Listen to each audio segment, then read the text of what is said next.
Hello friends, എല്ലാവർക്കും കാറ്റത്തെ കിളിക്കൂടിന്റെ നാളത്തെ episode റിവ്യൂയിലേക്ക് സ്വാഗതം. ഈ റിവ്യൂ നിങ്ങൾക്ക് ഇഷ്ടമായെങ്കിൽ ലൈക്ക് ചെയ്തും സബ്സ്ക്രൈബ് ചെയ്തും സപ്പോർട്ട് ചെയ്യണേ. നിധിയും നികേഷും സന്തോഷത്തോടുകൂടി സംസാരിച്ച് റോഡ് സൈഡിലൂടെ നടന്നു വരുമ്പോൾ അവരെ തടഞ്ഞു നിർത്തി സംസാരിക്കുകയാണ് നീതുന്റെ ചേട്ടൻ അഖിലും ഫ്രണ്ട്സും. നികേഷ് ചോദിക്കുന്നു, എന്താ നിങ്ങൾക്ക് വേണ്ടത്? എന്തിനാ വഴി തടയുന്നത്? മാറി നിൽക്ക്. അപ്പൊ അഖിൽ പറയുകയാണ്, ഇവന്റെ ദേഷ്യം കണ്ടില്ലടാ. അപ്പൊ നിധി പറയുകയാണ്, നികേഷ് ഞാൻ ചോദിക്കാം, നിങ്ങൾക്ക് എന്താ വേണ്ടത്?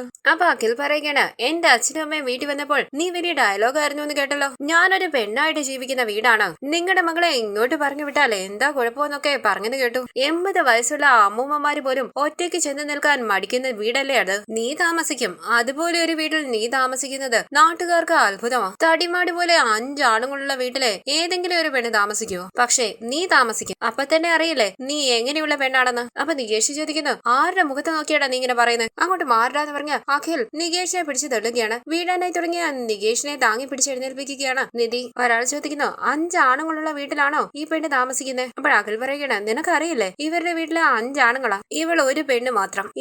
ഇവന്റെ അച്ഛൻ ഒരു കൊലയാളിയുണ്ട്, അയാളും അയാളുടെ 4 മക്കളും, മൊത്തം 5 ആണുങ്ങൾ, എല്ലാം റൗഡികളാ. അങ്ങനെ ഒരു വീട്ടിലെ ഇവള് താമസിക്കുമായിരിക്കും. പക്ഷെ എന്റെ പെങ്ങളെ എങ്ങനെ അങ്ങനെ ഒരു വീട്ടിലേക്ക് പറഞ്ഞു വിടും? ദേഷ്യത്തോടു കൂടി നികേഷ് ചോദിക്കുന്നു, എന്താടാ പറഞ്ഞേ? എന്റെ ഏട്ടത്തെ കുറിച്ച് അനാവശ്യം പറയുന്നോടാ, മാറിട അങ്ങോട്ടെന്ന് പറഞ്ഞ് അഖിൽ നികേഷിനെ പിടിച്ചിടുമ്പോൾ നികേഷ് എന്ന് വിളിച്ച് കയ്യിൽ കയറി പിടിച്ച് നിധി ചോദിക്കുന്നു, നാണം ഇല്ലാടാ നിനക്ക്? എന്ത് മോശമായ നീ സംസാരിക്കുന്നത്? വിദ്യാഭ്യാസം ഉള്ളവനല്ലേ നീ? ഇങ്ങനെ പറയാൻ നിനക്ക് നാണം തോന്നുന്നില്ലേ? അവരെല്ലാവരും റൗഡിയാണോ? അത് നീ കണ്ടായിരുന്നോ? അപ്പൊ അഖിൽ പറയുകയാണ്, അത് ഈ നാട്ടുകാർക്ക് അറിയാലോ. നിധി ചോദിക്കുന്നു, നാട്ടുകാർ പറഞ്ഞാൽ അത് സത്യമാകോ? നിങ്ങളാ റൗഡികൾ, റോഡിലൂടെ പോകുന്ന പെണ്ണുങ്ങളോട് തരം താണ രീതിയിൽ സംസാരിക്കുന്നവർ. എന്റെ വീട്ടിലുള്ള ആരും ഒരു പെണ്ണിനോട് ഇങ്ങനെയൊന്നും സംസാരിക്കാറില്ല. നിന്നെ പോലൊരു വൃത്തികെട്ടവൻ പറഞ്ഞതുകൊണ്ട് എന്റെ വീട്ടിൽ ആരും മോശക്കാരാകാൻ പോകുന്നില്ല. നികേഷ് നീ വാടാ. അപ്പൊ നികേഷ് ചോദിക്കണ, ഏട്ടത്തി ഇവരെ വെറുതെ വിടാൻ പറ്റില്ല, ഇങ്ങനെയുള്ള റൗഡികൾ വളരെ മോശമായി ചിന്തിക്കൂ. നീ വാന്ന് പറഞ്ഞ നികേഷിനെയും കൂട്ടിക്കൊണ്ട് നിധി അവിടെ നിന്ന് പോവുകയാണ്. നികേഷ് ദേഷ്യത്തോടു കൂടി അഖിലിനെയും ഫ്രണ്ട്സിനെയും തിരിഞ്ഞു നോക്കുന്നുണ്ട്. തുടർന്ന് ബസ് സ്റ്റോപ്പിലേക്ക് വന്ന നികേഷ് പറയുകയാണ്, ഏട്ടത്തി എന്നെ വിട്,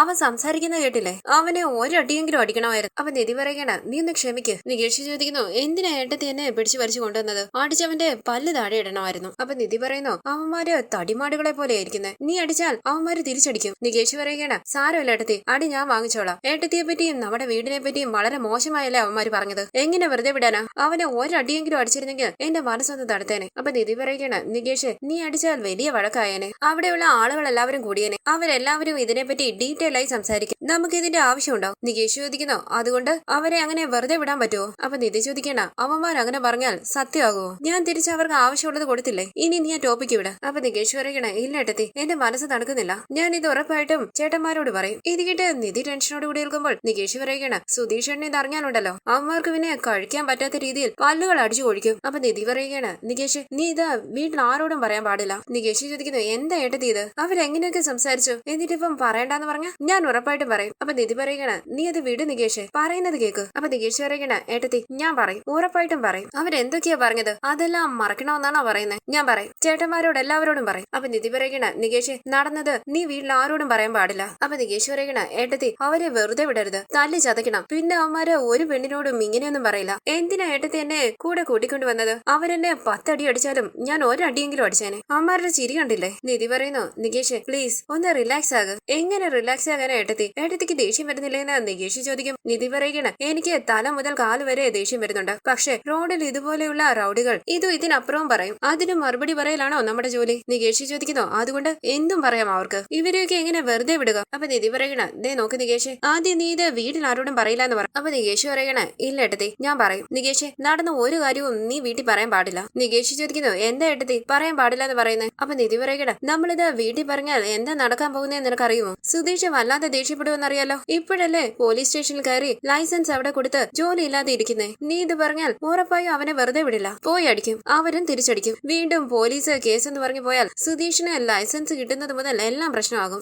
ഏതോ ഒരുത്തൻ എന്തോ പറഞ്ഞെന്ന് കരുതി നമ്മൾ നമ്മുടെ ജീവിതം നശിപ്പിക്കരുത്. നീ സുധീഷിന്റെ സ്ഥാനത്ത് നിന്ന് ആലോചിക്കും. നീ ഇത് ആരോടെങ്കിലും പറഞ്ഞാൽ ഞാൻ ഇപ്പൊ പറഞ്ഞതെല്ലാം നടക്കും. ആരുടെ ജീവിതത്തിനേക്കാൾ കൂടുതലും ഈ പ്രശ്നം ബാധിക്കാൻ പോകുന്നത് സുധീഷിന്റെ ജീവിതത്തെ ആയിരിക്കും. സുഭാഷ് ഏട്ടനും ഹരീഷും എല്ലാവരും വഴക്കിന് പോകും. ഹരീഷിന്റെ കാര്യം പറയണ്ടല്ലോ, ഹരീഷിന് വല്ലാതെ ദേഷ്യം വരും. പ്ലീസ് നികേഷ് അതൊന്നും വേണ്ട, ഏതോ ഒരുത്തൻ പറഞ്ഞതിന് മറുപടി കൊടുത്ത് നമ്മുടെ ജീവിതം ഇല്ലാതാക്കരുത്. പറയുന്നവൻ പറയട്ടെ, നമ്മൾ അങ്ങനെയല്ലാന്ന് നമുക്കറിയാലോ. നിനക്ക് നിന്റെ ചേട്ടന്മാരോട് സ്നേഹം ഉണ്ടെങ്കിൽ ഞാൻ പറഞ്ഞത് മനസ്സിലാക്കാൻ ശ്രമിക്കും. ഇവര് പറയുന്നതിനെല്ലാം മറുപടി കൊടുത്ത് നമ്മളും വഴക്കുണ്ടാക്കാൻ പോയാൽ എന്താകും അവസ്ഥ? അത് ആരെയാ ബാധിക്കുക? ഒന്ന് ആലോചിക്കുന്ന നികേഷ്. നാട്ടുകാരറിയും, വഴക്കുണ്ടായി പോലീസ് കേസായ ആയാൽ പിന്നെ സുധീഷിനല്ലേ പ്രശ്നം. ആർക്കെങ്കിലും എന്തെങ്കിലും പറ്റി നമ്മുടെ വീട്ടിലുള്ള ആരെങ്കിലും ജയിലിൽ പോകേണ്ട അവസ്ഥയുണ്ടായാൽ ആളുടെ ജീവിതം പോകും. ദേഷ്യത്തില് ഒന്നും ചെയ്യണ്ടെന്നാ പറഞ്ഞത്. പ്ലീസ് മനസ്സിലാക്ക് നികേഷ്, നീ പറയില്ലല്ലോ, പ്രോമിസ് ചെയ്. അപ്പൊ നികേഷ് പറയണ ഏട്ടത്തി ഇത്രയൊക്കെ പറഞ്ഞതല്ലേ, ഞാൻ പറയില്ല. അവന്മാര് പറഞ്ഞത് കേട്ട് ഏട്ടത്തിക്ക് വിഷമമായില്ലേ? അപ്പൊ നിധി പറയണ നികേഷ്, നമുക്ക് ഒരുപാട് അറിയാവുന്നവർ അല്ലെങ്കിൽ നമ്മൾ സ്നേഹിക്കുന്നവർ എന്തെങ്കിലും പറഞ്ഞാലാണ് നമുക്ക് വിഷമമാകുക.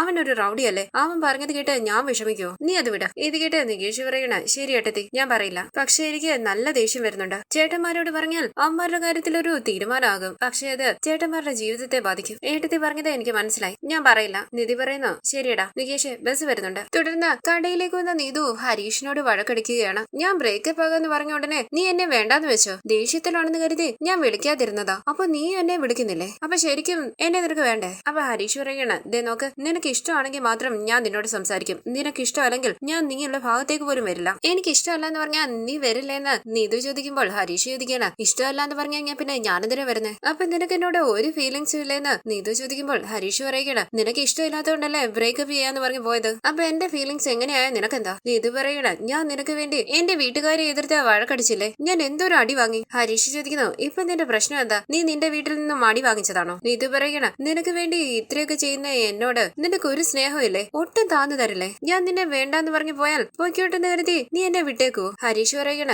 ഇഷ്ടമല്ലാന്ന് പറഞ്ഞു കഴിഞ്ഞാൽ പിന്നെ ആരെയും നിർബന്ധിച്ച് ഇഷ്ടപ്പെടുത്താൻ പറ്റില്ലല്ലോ. ഇത് കേട്ട് നീതു പറയണ അപ്പൊ ജീവിതകാലം അത്രയും ഞാൻ തന്നെ താണു തരണോ അല്ലെ? ഹരീഷ് പറയണ ദേ നോക്ക്, നീ പ്രതീക്ഷിക്കുന്നത് പോലെയുള്ള ഒരാളല്ല ഞാൻ. എനിക്ക് ഇത്രയൊക്കെ താഴാൻ പറ്റൂ. ഇഷ്ടപ്പെട്ടാ സംസാരിക്കുക അല്ലെങ്കിൽ പൊയ്ക്കോ. നീതു പറയുകയാണ് ഇത്രയൊക്കെ ഇൻസൾട്ട് ചെയ്തിട്ടും ഞാൻ നിന്റെ പിന്നാലെ വരുന്നുണ്ടല്ലോ. ഇപ്പൊ നിനക്ക് എന്റെ സ്നേഹം മനസ്സിലാകില്ല. പക്ഷെ ഞാൻ ഇപ്പൊ പറയുക ഇത് ഇവിടെ വെച്ച് അവസാനിച്ചു. ഇനി ഞാൻ നിന്റെ അടുത്തേക്ക് വരില്ല. ഇതിന് സാക്ഷി ടിറ്റോയും ചന്തുവോ? ഞാൻ പോയിട്ട് വരാം. അല്ല ഞാൻ പോവാ. ഇനി ഈ കടയിലേക്ക് വന്നാൽ എന്നോട് എന്താന്ന് ചോദിച്ചു. അങ്ങനെ നീതു അവിടെ വന്ന് പോകുമ്പോൾ ടിറ്റോ പറയുകയാണ് ഇനി നാളെ വന്ന് ഇത് തന്നെ പറഞ്ഞിട്ട് പോകും. ഹരീഷ് ദേഷ്യത്തോടു കൂടി അവിടേക്ക് ഇരിക്കുന്നു. പിന്നീട് കാണിക്കുന്നത് പാട്ടും പാടി അകത്തേക്ക് കയറി വന്ന ഭാസ്കരൻ ഭക്ഷണം എടുത്ത് കഴിക്കാനായി തുടങ്ങുകയാണ്. ടെൻഷനോടുകൂടി ഹോളിലിരിക്കുന്ന സുധീഷ് ദേഷ്യത്തോടുകൂടി ഭാസ്കരനെ നോക്കുന്നുണ്ട്. തുടർന്ന് സുധീഷിന്റെ മുന്നിലേക്ക് വന്നിരുന്ന ആർത്തിയോടുകൂടി ഭക്ഷണം കഴിക്കുകയാണ് ഭാസ്കരൻ. സുധീഷ് ചോദിക്കുന്നു കുറച്ച് ക്ഷമയോടുകൂടി കഴിച്ചാലേ എന്തെങ്കിലും പറ്റുമോ? പ്ലേറ്റ് എഴുന്നേറ്റ് ഓടിപ്പോവോ? നിങ്ങൾ മാത്രമല്ലല്ലോ ഈ വീട്ടിൽ താമസിക്കുന്നത്, ഞാനും ഉണ്ടല്ലോ. ഇങ്ങനെ കഴിക്കുന്നത് കണ്ടുകൊണ്ടിരിക്കാൻ പറ്റുന്നില്ല. അപ്പൊ ഭാസ്കരൻ പറയുകയാണ് കണ്ടുകൊണ്ടിരിക്കാൻ പറ്റുന്നില്ലെങ്കിൽ മുഖം തിരിച്ചിരിക്കുക, അല്ലെങ്കിൽ എഴുന്നേറ്റ് പുറത്തേക്ക് പോകും. സുധീഷ് ചോദിക്കുന്നു ഇങ്ങനെ വേസ്റ്റ് ഒക്കെ തറയിലിട്ടാണോ കഴിക്കുക?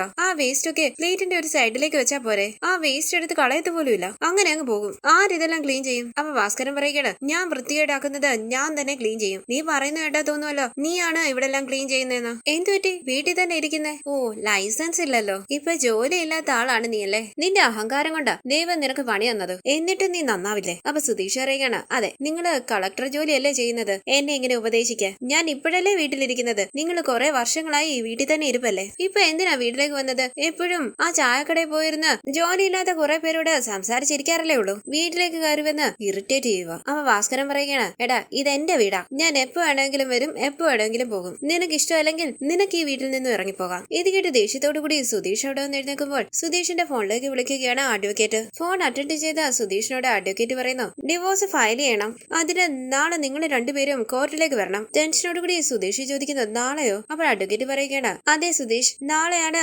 ഡിവോഴ്സിന് അപ്ലൈ ചെയ്യാൻ പോകുന്നത്. അപ്ലൈ ചെയ്ത് കഴിഞ്ഞാൽ പിന്നെ എങ്ങനെയാണെന്ന് സുധീഷ് ചോദിക്കുമ്പോൾ അഡ്വക്കേറ്റ് പറയുകയാണ് 2-3 ഹിയറിംഗ് കാണും, കോർട്ടിലേക്ക് വരണം, അതിനുശേഷം ഡിവോഴ്സ് തരും. സുധീഷ് ചോദിക്കുന്നു മാഡം ഇതൊന്ന് നീട്ടി വെക്കാൻ പറ്റുമോ? മനസ്സിലായില്ല എന്ന് അഡ്വക്കേറ്റ് പറയുമ്പോൾ സുധീഷ് ചോദിക്കുകയാണ് മാഡം ഇത് കുറച്ചു നാളും കൂടി ഒന്ന് നീട്ടി വെക്കാൻ പറ്റുമോ ഡിവോഴ്സ്? അഡ്വക്കേറ്റ് ചോദിക്കുന്നു എന്തു പറ്റി, നിങ്ങളല്ലേ ഡിവോഴ്സ് വേണമെന്ന് പറഞ്ഞത്, ഇപ്പോ നീട്ടി വെക്കാൻ പറ്റുമോ എന്ന് ചോദിക്കുന്നു. ഭാസ്കരൻ ഭക്ഷണം കഴിച്ചു കഴിഞ്ഞാൽ എഴുന്നേറ്റ് പോവുകയാണ്. സുധീഷ് പറയുന്നു മാഡം ഈ കാര്യത്തിൽ ഒന്നുകൂടി ആലോചിക്കാനുണ്ട്. അപ്പൊ അഡ്വക്കേറ്റ് പറയുകയാണ് ആലോചിക്കാനുണ്ടെന്ന് പറഞ്ഞാൽ രണ്ടുപേരും നന്നായി ആലോചിച്ചിട്ടല്ലേ ഡിവോഴ്സ് ചോദിച്ചു വന്നത്? അപ്പൊ സുധീഷ് പറയുന്നു മാഡം കുറച്ച് പ്രശ്നമുണ്ട്. അപ്പൊ അഡ്വക്കേറ്റ് പറയണ അന്ന് നിങ്ങളുടെ ഭാര്യ ഇങ്ങനെയൊന്നും അല്ലല്ലോ പറഞ്ഞത്. അപ്പൊ സുധീഷ് പറയണ നിധിക്കൊരു പ്രശ്നമില്ല, എനിക്ക് ഡിവോഴ്സ് വേണ്ടാന്ന് തോന്നിയത്. അപ്പൊ അഡ്വക്കേറ്റ് പറയുന്നു എനിക്ക് മനസ്സിലാകുന്നില്ല. അപ്പൊ സുധീഷ് പറയണ മാഡം എനിക്ക് ഡിവോഴ്സിന് സമ്മതമല്ല, നിധിയാ ഡിവോഴ്സ് ചോദിക്കുന്നത്. അപ്പൊ അഡ്വക്കേറ്റ് പറയണ അന്ന് നിങ്ങൾ രണ്ടുപേരും ഡിവോഴ്സ് വേണമെന്ന് പറഞ്ഞല്ലേ എന്നെ കാണാൻ വന്നത്, നിങ്ങൾ സൈൻ ചെയ്തതുമാണല്ലോ. അപ്പൊ സുധീഷ് പറയണ ഞാൻ സൈൻ ചെയ്തു, അത് നിധി പറഞ്ഞതുകൊണ്ട് മാത്രമാണ്.